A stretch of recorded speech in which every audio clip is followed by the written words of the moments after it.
Hoje nós vamos estar falando, irmãos, do domínio próprio, né?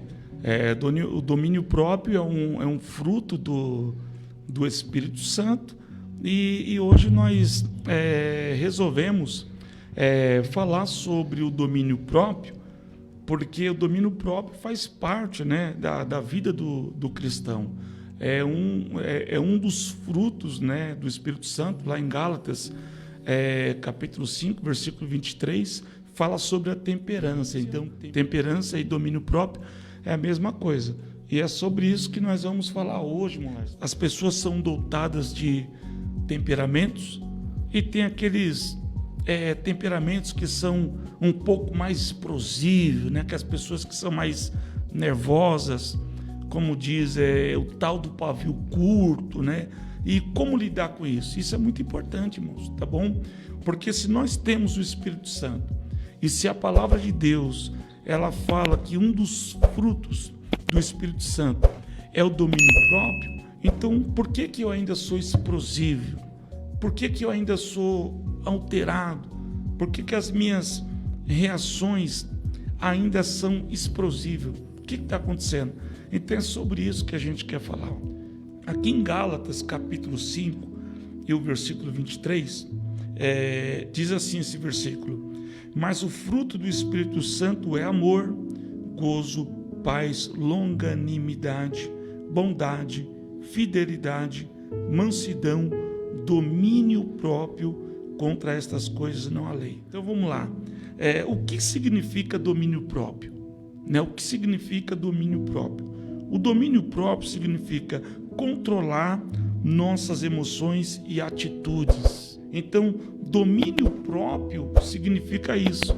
É a gente ter controle da nossa mente, controle das nossas emoções, é a gente ter controle das nossas atitudes. Lá em Efésios, capítulo 4, e o versículo 26, que diz assim: irai-vos e não pequeis, não se ponha o sol sobre a vossa ira. Então, olha só o que a palavra de Deus está nos ensinando hoje, moleques. Irai-vos e não pequeis. Então, uma coisa é certa, a gente vai se irar. Uma coisa é certa, a gente vamos se estressar, né? Porque as coisas que acontecem no nosso dia a dia pode nos levar, né? Pode nos levar a se irar, a se entristecer, a ficar nervoso, as coisas do dia a dia. Se irar, a gente pode se irar, a gente pode ficar nervoso, mas a gente não pode pecar. E a única forma da gente se irar e não pecar é a gente tendo o fruto do Espírito Santo, que é o domínio próprio. Eu estou nervoso, eu estou chateado, mas o domínio próprio, que é o fruto do Espírito Santo, ele vai me dar sabedoria para mim não magoar ninguém, para mim não falar palavrão, para mim não pecar, para mim não brigar, para mim não agredir alguém. Então, o fruto do Espírito Santo, que é a temperança, ele vai me dar essa sabedoria para mim equilibrar as minhas atitudes. Então, é por isso que a palavra de Deus está dizendo aqui em Efésios: irais, mas não pequeis.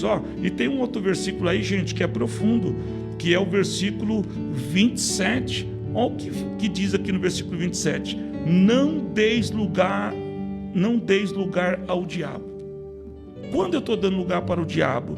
Quando eu me iro e eu agrido alguém, magoo alguém, falo palavrão, quando eu perco a minha ética, aí eu estou dando lugar ao diabo.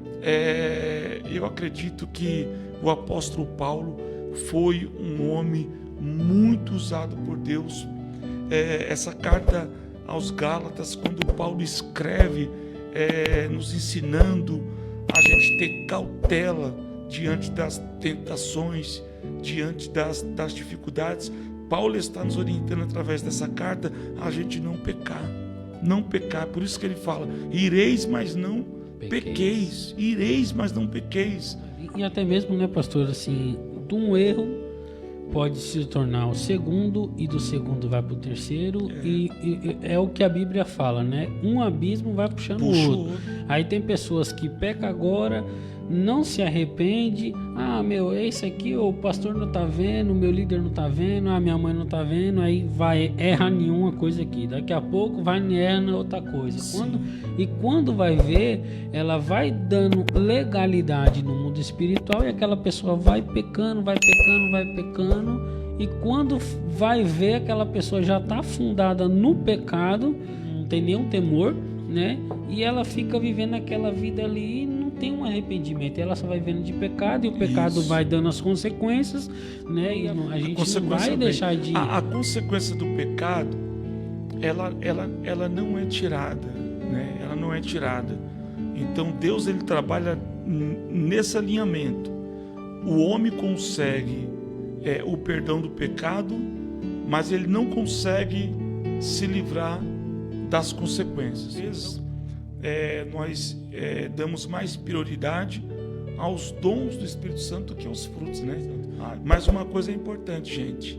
Uma coisa importante que eu vou falar aqui, que os dons do Espírito Santo é para a obra do ministério. E os dons do Espírito Santo não salvam ninguém. O dom do Espírito Santo não salva ninguém. O que salva é os frutos do Espírito Santo. Então, biblicamente falando, os frutos do Espírito Santo é mais importante do que os dons do Espírito Santo. É por isso que o próprio Jesus, lá no Evangelho de São Mateus, ele diz: naquele dia, muitos dirão: Senhor, no seu nome eu curei, preguei, profetizei, expulsei demônio. O que Jesus falou? Apartai-vos de mim, maldito, que eu não vos conheço, né, para o fogo eterno, porque eu não vos conheço.